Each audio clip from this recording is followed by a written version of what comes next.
Hello, and thank you all again for joining us here on Hessens County for another TTRPG Talk. This video series takes a look at tabletop role-playing games and related materials, makes suggestions for your own home games, and takes a look at some of my own materials.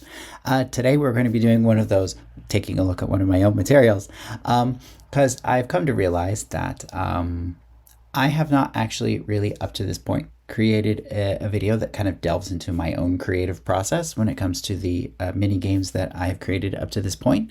And I felt that that might be a potentially useful thing, especially for people who might be starting off for the first time, or people who might want to consider alternative ways in which they design games.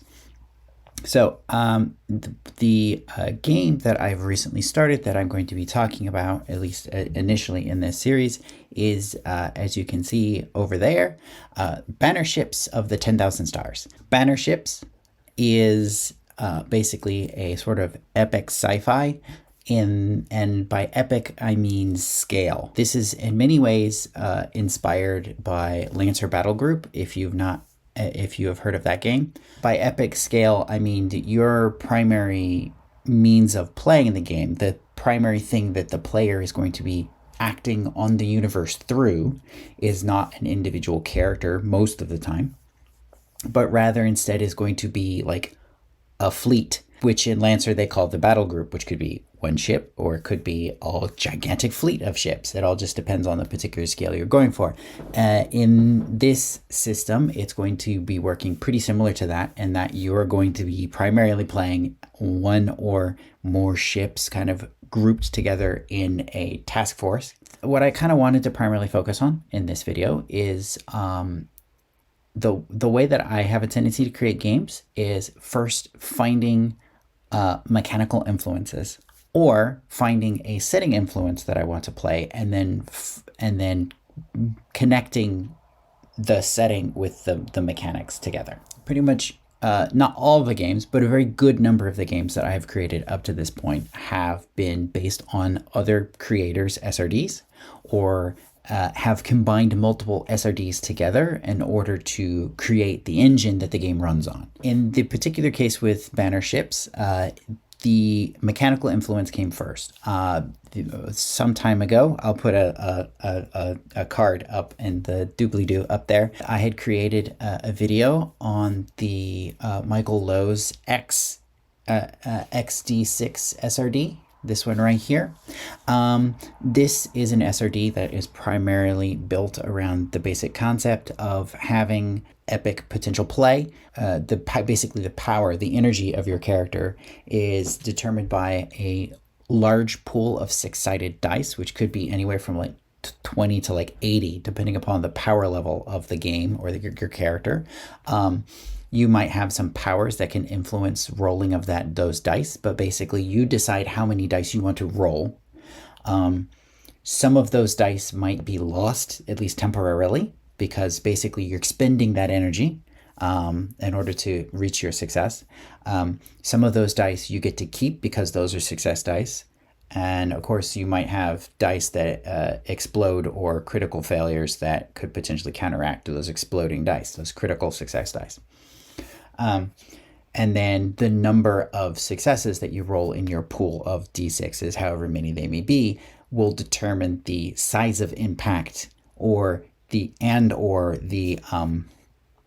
sort of the breadth of the impact, the epicness of the action. And this could be potentially really useful for playing characters of multiple different power levels. You could also use this to play a wide number of characters, or in the instance that I'm utilizing for Bannerfleet, the idea is that your banner has a dice set, and those dice represent the physical and morale and other materiel that the ships themselves, the people on those ships, the materiel that your people need in order to run the ship or fire the weapons or do whatever you need to do. All of that stuff is represented by the dice. So as you're losing dice, you're expending resources, you're expending energy. Sometimes, yes, that might mean ships are being heavily damaged or destroyed. Some people, admittedly, people in the crew might be dying. Those are all possible, or at least becoming injured. Those are all possibilities. But a majority of those dice would be representing like energy, resources, not actual like fatalities and severe damage and destruction of ships and stuff like that, unless you're getting like really, really low in your dice pool. Anyway, so that is basic. So when I was originally reading this, I had proposed that basic idea of potentially having your dice pool represent an organization or like a fleet or I don't know, a guild or even a nation. You have a certain amount of energy or resources that your nation or group or however that organization works can expend on trying to accomplish a task rather than individual level, like the original idea behind XD6, the XD6 SRD was. So that's where a significant portion of where Bannerfleet is kind of coming from. However, that leaves us with the sort of what do we do when your individual character is acting on something? And for that, I'm currently planning on utilizing a modification of the Blossom system that I have created for several of my own games. Among them is Perilous Voyage. This is actually the Blossom itself, you can see here, where we have, it's essentially like a multi-lobed Venn diagram. In this particular example, there are 5. I have also utilized other ones where there are only 3, where basically the outer sort of shell of the Venn diagram, these are all skills. And then those skills can, or maybe background experiences, or in the case of the Tutelary Society, they were like, domains of power or something like that. And then they combine together to make more refined elements. The way that we utilized the Blossom in Perilous Voyage was that you had basic sort of skills or backgrounds or things like that on the outside shell. And then those fed together to create like keys, more pronounced skills, more specializations, so that when your character was just doing a generic action where none of these things would apply, you roll a particular die, or maybe you only roll 1 die, right? Whenever you have a skill that could apply, you're rolling 2 dice, or maybe a larger sized die. And then when you're rolling a key or one of those sort of specializations, you're rolling 3 dice, or an even larger size of dice. So let's say like the difference between, let's say, maybe a D4, a D8, and a D12, something like that. So those are all different ways that I've utilized the Blossom system in the past. At the moment, I'm probably considering using different sizes of dice, probably like I used here in the Project Hephaestus. I'm probably going to be utilizing aspects, where again, this is going to be more like a background. Maybe it's a specific type of training that your character's gotten, or some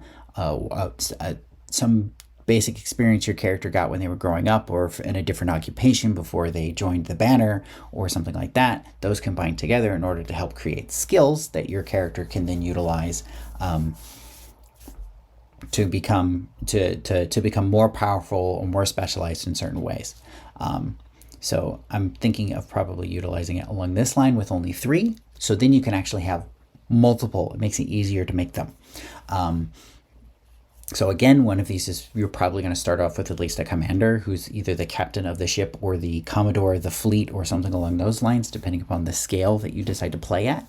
And then from there, you can potentially add more characters. And these characters also can potentially give you certain powers that can give you special abilities in the fleet as well. which can affect the dice, the way the dice pools are working in XD6. So the two systems aren't separate, they actually do interact together, although I'm still developing exactly how that will work. When it comes to how do you overcome challenges and stuff like that, the XD6 kind of already has a built-in way for that, but for individual characters, I was thinking of potentially pulling in the danger clock mechanic that Cesar Capalque created for derelict delvers. There's one here on the character sheet. The danger clocks are these right here. Basically, you roll to determine if you did something, and then if you did, then you mark off a number along the clock. Then you roll a particular dice depending upon the sort of like the challenge rating, let's call it, of the character. So for example, if this character has a challenge rating of a D6, right, and we've marked off 2 on the danger clock, then we roll the D6 at the beginning of a round, or at the end of a round rather, to determine if the challenge has been overcome. Like if we're fighting a monster, did the monster die, right? If we're fighting a fleet, did the fleet fly away, right? Or did they run away? Were they defeated? Did they surrender? Somehow this challenge has been overcome, right? So this is a way of creating sort of like multi-round challenges that are at least somewhat randomized and also friendly to solo play. As well as group play. It's compatible for both. You don't have to rely specifically on one or the other. So I would really like to be able to incorporate this into the game. At this stage, I haven't decided exactly how this is going to be particularly integrated, but it is definitely something I'm considering.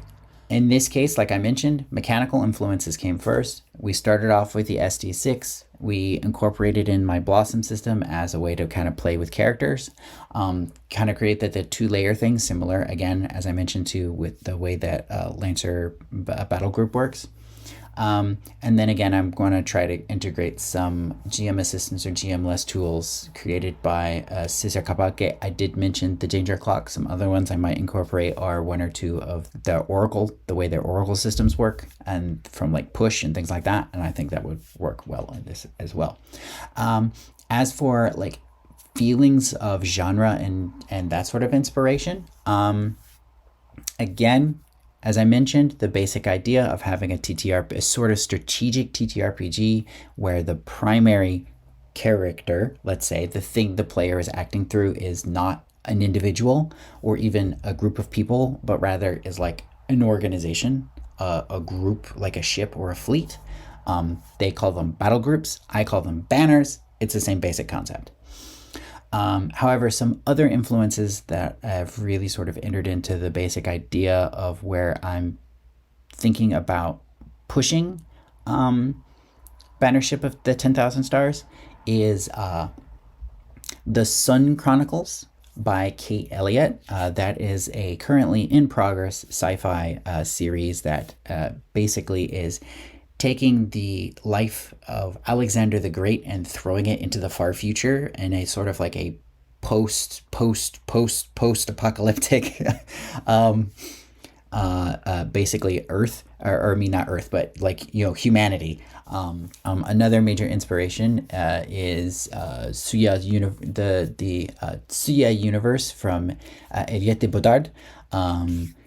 One thing in particular is the Red Scholar's Wake, since that one really heavily it revolves around the idea of, again, banner fleets. This game is currently being organized under the anime and manga TTRPG tribute jam. Hopefully I'll have it done in time for that jam to be finished. So two major influences that I've been pulling from in the creation of this is Legends of Galactic Heroes, which was originally developed as, I believe, a novel series by Toshiki Tanaka. And then, of course, it became an anime, a very, very, very long anime. I recommend definitely watching at least part of it. It's a very interesting analysis of war and government and and the politics of war and diplomacy, and there's a whole lot of that kind of stuff thrown into it. Another one that's very similar but probably easier to digest for your average consumer of anime and manga, and also much shorter, would be the novel and anime, and I think actually there was a manga created too, on the Sekai series. This is in English they're called, there's three different basically sections of it. They're called Banner of Stars, Crest of Stars, and Fragments of the Stars. This is by Hiroyuki Morioka. Again, I definitely recommend it. It's really interesting, especially seeing the way that, again, we have multiple versions of humanity out there because of genetic manipulation in the past to try to make people more adaptable for space.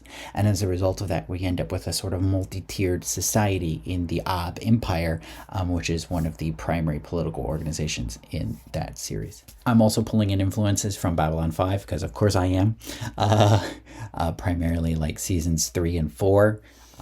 And then finally, last but not least, another major influence is actually one of my own games, as silly as that might sound, but it's actually a lot of the universe building I did for Urkat. Urkat is again another sci-fi game. This one is actually a mecha game. The basic story behind this one is that you are each playing AI-driven mecha. Essentially, you are combat search and rescue officers. So you're dropping down into combat zones or disaster areas. Sometimes you'll have to fight, but your primary mission is not to defeat the enemy, but rather is to save as many lives as you can. That was an attempt I was trying to do there. But anyway, the sort of like the social organization of the galaxy, this particular setting that it's in.